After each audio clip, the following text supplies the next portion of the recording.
Hello, everyone. And welcome to this wonderful day 2 of what has been a remarkable event so far. So congratulations to everyone.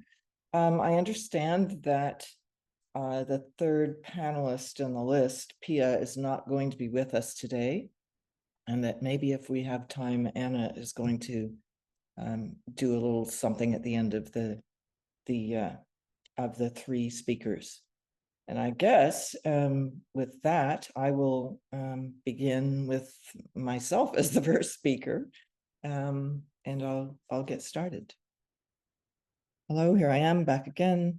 You can find my work on this website. It showcases my artwork and my research. And what I'd like to talk about, and we'll talk about again, is this is the locus of my work today. This Global Birth Environment Design Network is a very loose organization of people interested in birth environment design. And and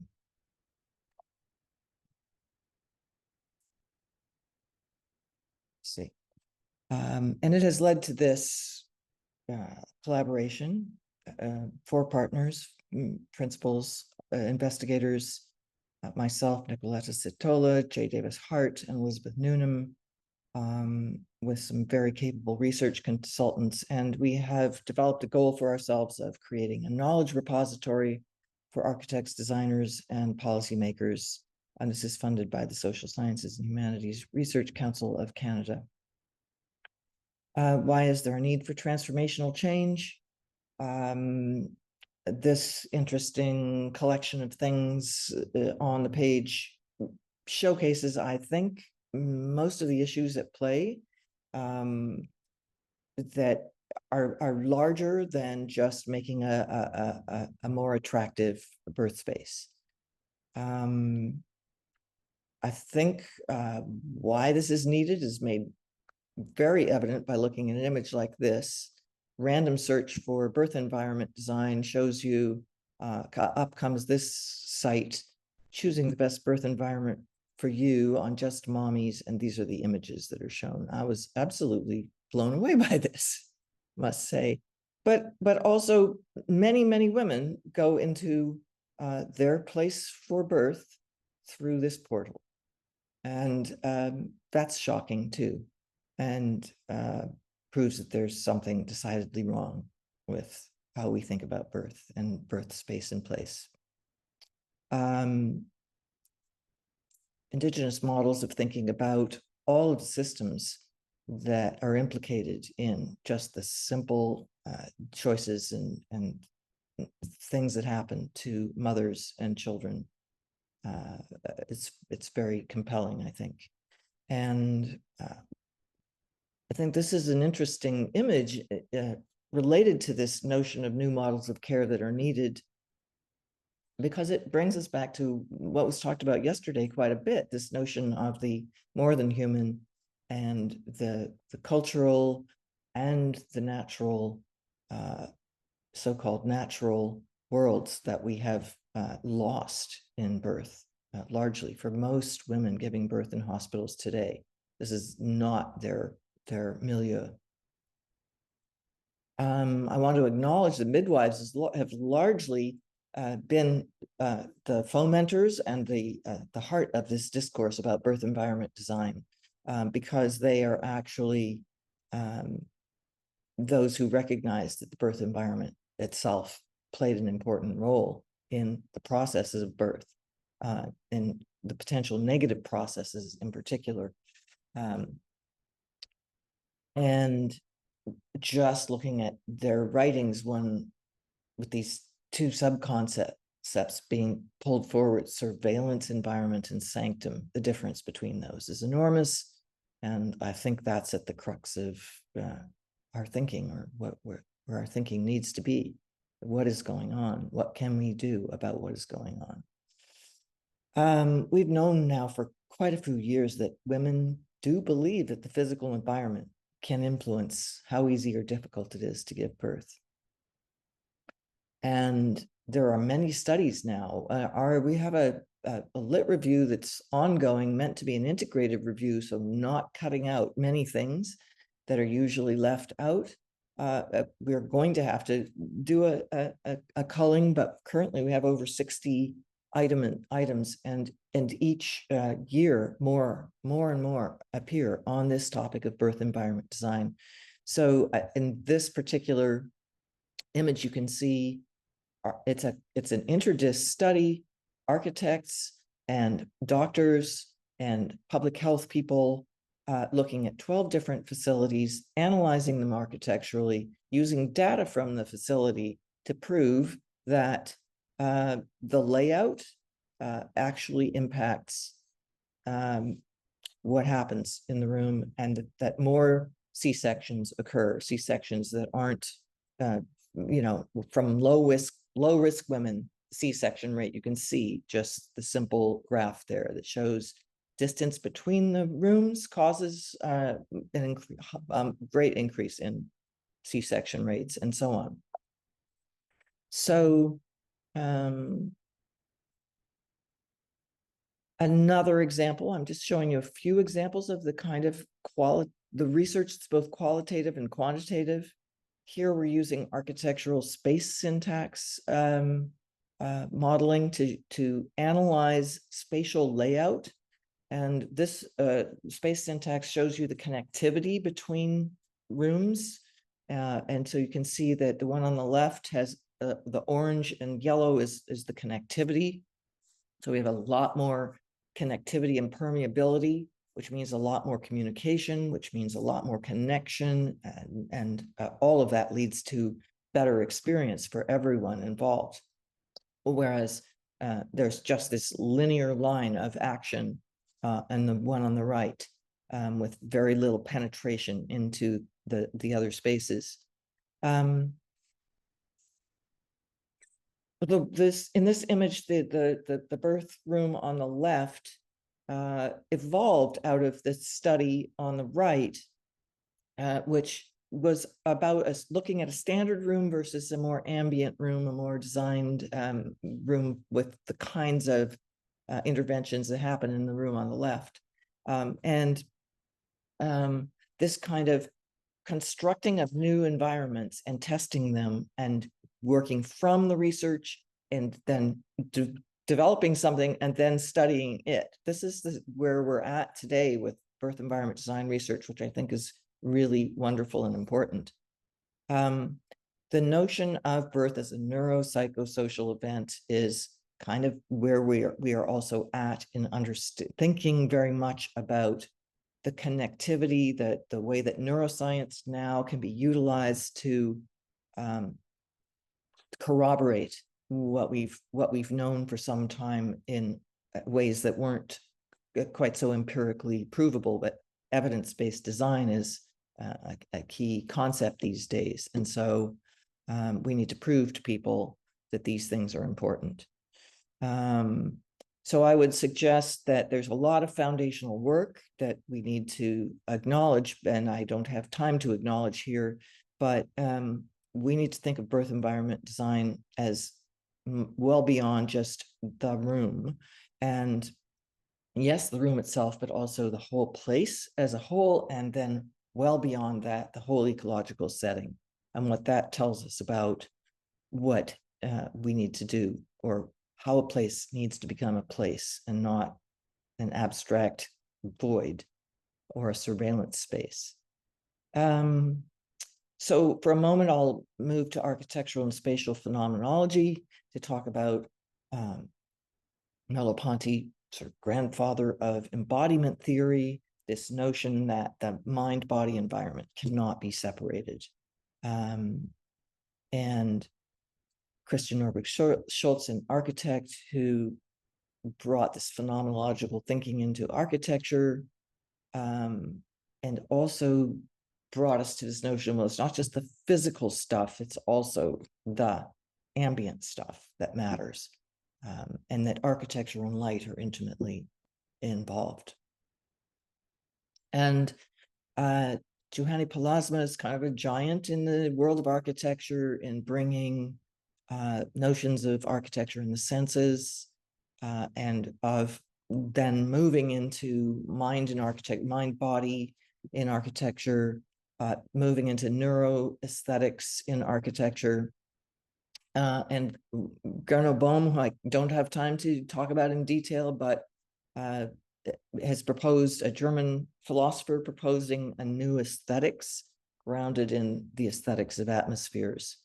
And just our own humble addition to this topic, Marilyn Ferrer and I wrote a chapter about that utilizes both the phenomenological and the neuroaesthetic approaches to thinking about architecture for birth spaces. Paris Gomez is a Canadian theorist, architectural educator, and writer, and brings this notion that Gernot Bohm speaks of, that this notion and is that the inner is the outer.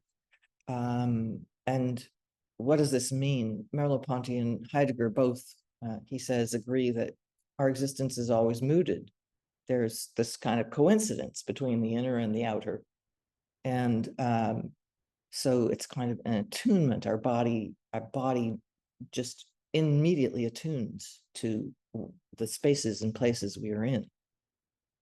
And this is a kind of an emotional adjustment. It's not a cognitive thing, and it's a whole organism event. So that well-being is very bound up in the physical places we find ourselves. And these are midwives. Susan Crowther is, I think will be in the discussion tomorrow.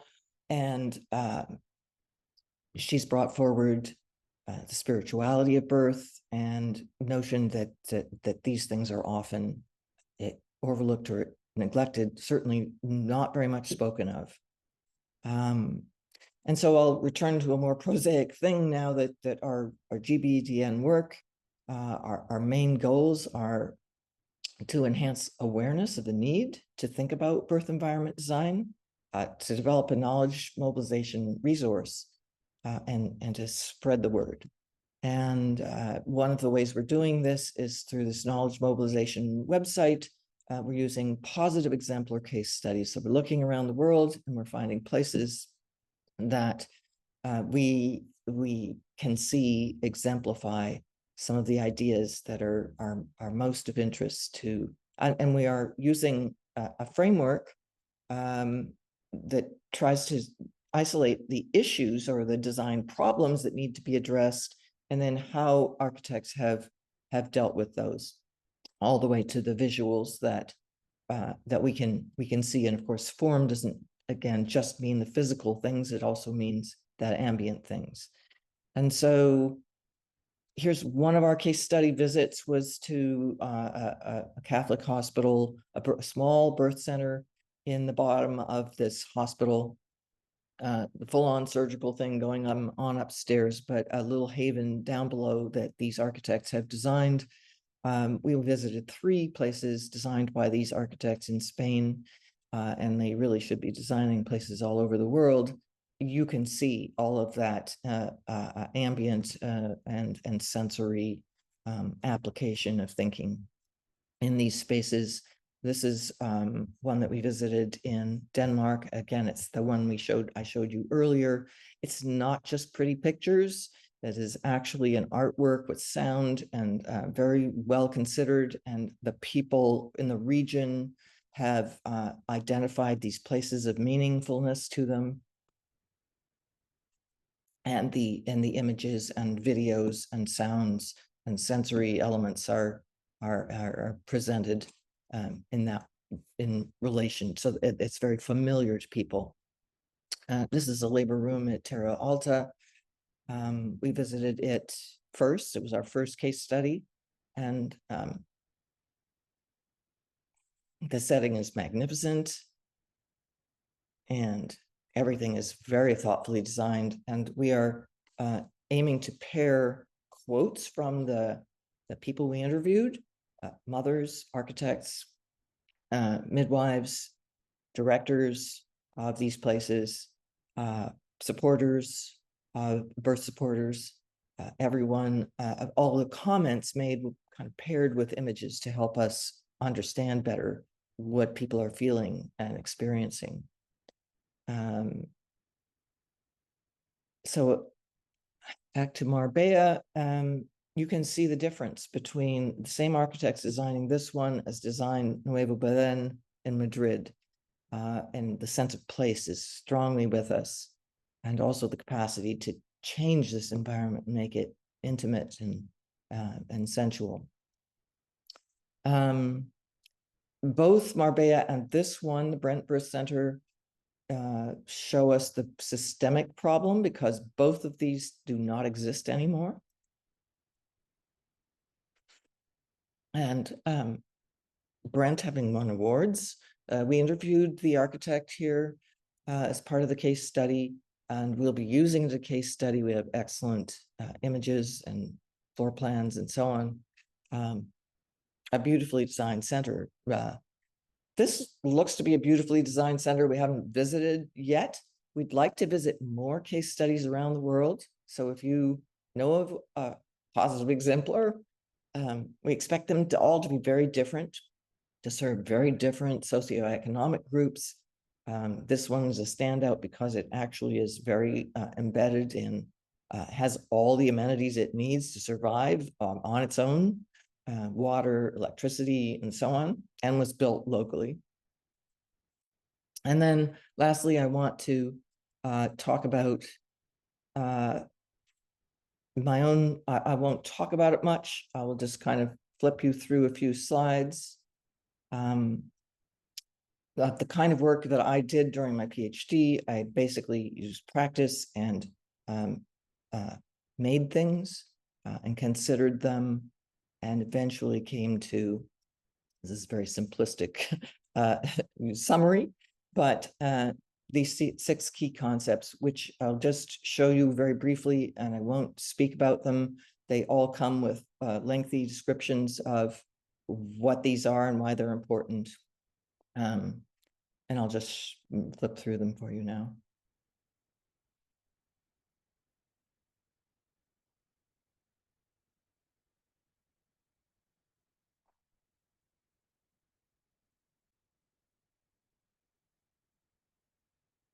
And along the way, I designed, these are 2 possible versions of a birth center in which there's a water element in the middle, a kind of cloister-like setting around the water, an interior space for walking, very useful in Toronto winters, and those egg-shaped things which later evolved into non-egg shapes, but each one has a private balcony.